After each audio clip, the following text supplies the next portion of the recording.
C'est la fin de l'os nasal qui génère le début de la cavité orbitale. Donc du coup, on ne peut pas avoir cet espacement-là entre le nez. Tu vois, bon là tu as corrigé un petit peu, mais tu vois, on a un grand espacement entre ça, et ça c'est pas possible. Il faut Sculpteur anatomiste, Frodange a investi Vouvant le temps d'une semaine pour un stage de sculpture haut de gamme. Cet artiste installé sur Bordeaux a fait du corps humain sa spécialité.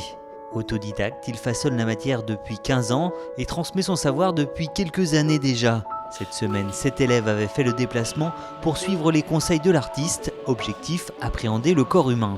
On va faire un cours d'anatomie contemporaine. On va laisser Néandertal de côté.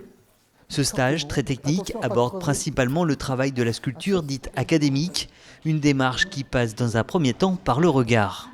Il faut observer, ce qu'on appelle les études morphologiques, il faut observer l'humain, mais c'est important de savoir aussi ce qu'il y a en dessous, pour bien comprendre les déplacements musculaires. On s'en sert beaucoup en sculpture dynamique, c'est-à-dire quand on sculpte le mouvement.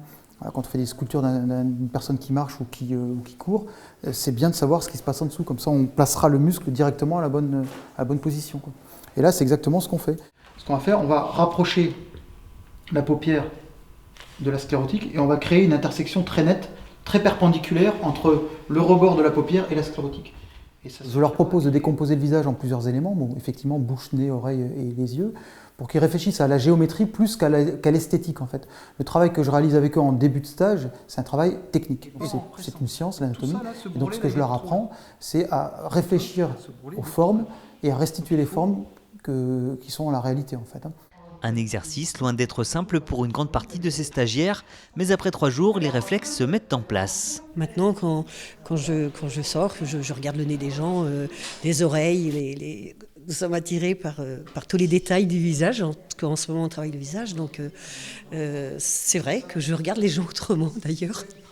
Organisé dans la galerie des Ducs d'Aquitaine, ce stage trouve ici une résonance toute particulière. C'est vrai que Vouvant est un village de peintres depuis plus d'une douzaine d'années maintenant, mais s'ouvre de plus en plus à d'autres arts, notamment la sculpture. Et là, on a vraiment une qualité d'enseignement pour la sculpture qui est assez remarquable avec cet artiste.